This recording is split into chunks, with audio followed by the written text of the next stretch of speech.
जय श्री राम दोस्तों, कैसे हैं आप लोग। बिहार विधानसभा चुनाव 2025 का आज आखिरी चरण था और उसका भी समापन हो गया है। पहले चरण में 64.66% मतदान हुआ था। लोगों ने कहा कि मतदान इस बार बढ़ गया है और राजद वापसी कर रही है, जबकि उसका अगर विश्लेषण देखें, उसके बढ़ने का एक ही कारण हो गया था। बिहार में छठ पूजा था और उसमें हिंदू फैक्टर थे। जो भी छठ पूजा में लोग आए हुए थे, उन लोगों ने सोचा कि 4 दिन बाद जाना ही है, तो काहे ना हम लोग एक दिन और रुक के और मतदान करके जाए। ये फैक्टर हुआ कि वहां पे मतदान बढ़ गया। दूसरा फैक्टर हुआ, पहले मतदान में जो फैक्टर बढ़ा, उसी का भरपाई करने के लिए दूसरे मतदान में मुस्लिम वोटर बाहर से घर आ गए और हिंदू वोटर घर से बाहर चले गए। और दूसरे बार में मतदान हो गया है 67.16%, यानी मतदान यहाँ उससे भी रिकॉर्ड तोड़ हाई चला गया है। इसके पीछे आप लोग सीधा सीधा एक फैक्टर मान सकते हैं, मुस्लिम वोटर का बाहर से घर आना और वोट देना, वोट के प्रति उनका जागरूकता बढ़ना। अब जागरूकता के पीछे अब धर्म के ऊपर आघात उनको लग रहा है कि बीजेपी सत्ता में आ गई तो हमें कहीं का नहीं छोड़ेगी, या उन लोगों को रोजी रोजगार का डर सता रहा था कि अब हम लोगों को भाजपा से छुटकारा पाना चाहिए और दूसरा सरकार बदलना चाहिए।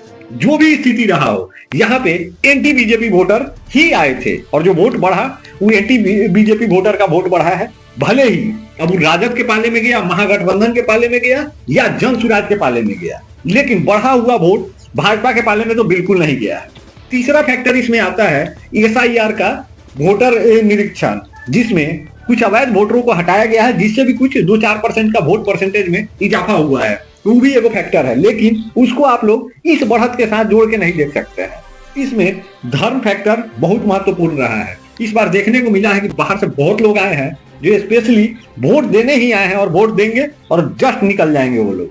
अभी लोग प्रशांत किशोर के वादे से आए हैं कि जो लोग भी आ रहे हैं वो लोग वोट देंगे और उन लोगों को वापस नहीं जाना होगा, ये उनके दिमाग में चल रहा था। या बीजेपी जो बार बार हिंदू मुसलमान के ऊपर और मुस्लिमों के ऊपर अलग अलग नए नए नियम कानून लगा रही है, इस डर से निकलने के लिए उन लोगों ने बीजेपी को सत्ता से हटाने के लिए बिहार में प्रवेश किया है। जो भी हो, एंटी बीजेपी वोटर ही इसमें एक्टिव हुए हैं, जिन्होंने वोट परसेंटेज बढ़ा दिया है। पहले में एंटी बीजेपी वोटर नहीं थे, पहले में बीजेपी समर्थक वोटर थे। जो लोग छठ पूजा में आए थे, उन लोगों ने हिंदुत्व पे और धर्म पे इस सबको ध्यान में रखते हुए विकास को मिक्स वोटिंग हुआ। लेकिन जो दूसरे फेज में जो मतदान बढ़ा है, इसमें एंटी बीजेपी वोटर हद से ज्यादा बढ़े हुए हैं। अब इसमें देखना ही है कि बीजेपी सत्ता में आ पाती है, सत्ता से दूर हो जाती है। बहुत महत्वपूर्ण भूमिका निभाएगा ये 67.16% का वोटिंग। इस चुनाव में एक फैक्टर बड़ा मजबूती से काम किया, जो था नीतीश कुमार का 10 हज़ारिया स्कीम। इसके सामने रोजी रोजगार, कपड़ा दुकान, सब चीज फीका पड़ गया, जहां नीतीश कुमार का 10 हज़ारिया सामने दिख गया और ये बहुत महत्वपूर्ण भूमिका निभा गया है। दूसरा था पेंशन प्लान, जो 400 से बढ़ा के सीधे 1100 कर दिए थे। जिन लोगों के भी खाते में आया 4-5 महीना, वो लोग मंत्रमुग्ध हो गए थे कि नहीं तो बढ़िया है नीतीश कुमार, इन्होंने 400 से 1100 कर दिया।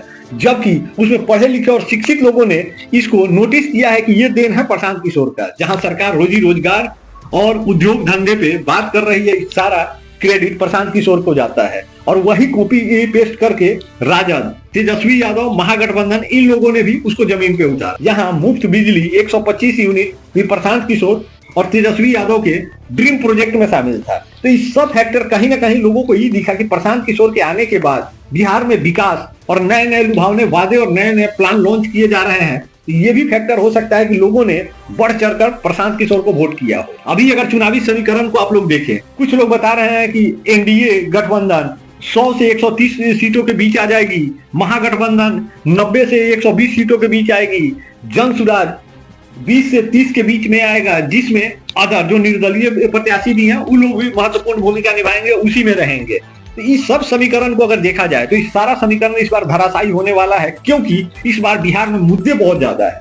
अब आप लोगों से हम बस एक ही चीज जानना चाहते हैं कि आप लोग एक कमेंट करके बताइए कि कौन सा मुद्दा था जिसमें बिहार का वोटिंग परसेंटेज बढ़ गया है। क्या SIR मुद्दा था, रोजी रोजगार प्लान जो जन सुराज का था वो मुद्दा रहा, या महागठबंधन का 30,000 रुपया सालाना, हर घर में एक नौकरी, लोगों को बेहतर स्कीम और महिलाओं को 1100 से सीधे 2500 का ऑफर, मतलब कौन सा फैक्टर हावी रहा है, ये आप लोग कमेंट करके बताइए। क्योंकि हमारा जो पोस्ट है वो बहुत लोगों तक जाएगा और जो लोग देख रहे हैं, हम सभी से एगो आग्रह करना चाहेंगे, इसमें अब राजनीतिक दृष्टिकोण मत डालिए, ईमानदारी से आप लोग सटीक विश्लेषण कीजिए कि क्या हो सकता है, क्योंकि हम जिस जाति से आते हैं उसका वो समीकरण हम देख सकते हैं, आप जिस जाति से आते हैं उसका समीकरण आप देखेंगे।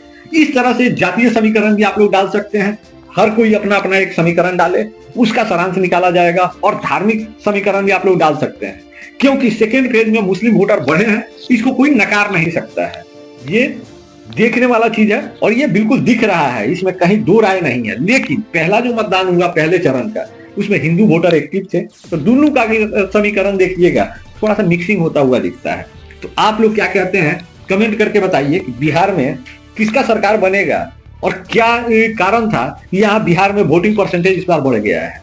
कमेंट करके बताइए, आप लोगों के कमेंट का इंतजार रहेगा। बाकी मिलते हैं किसी बेहतर मुद्दे और कंटेंट के साथ, तब तक जय सिया राम।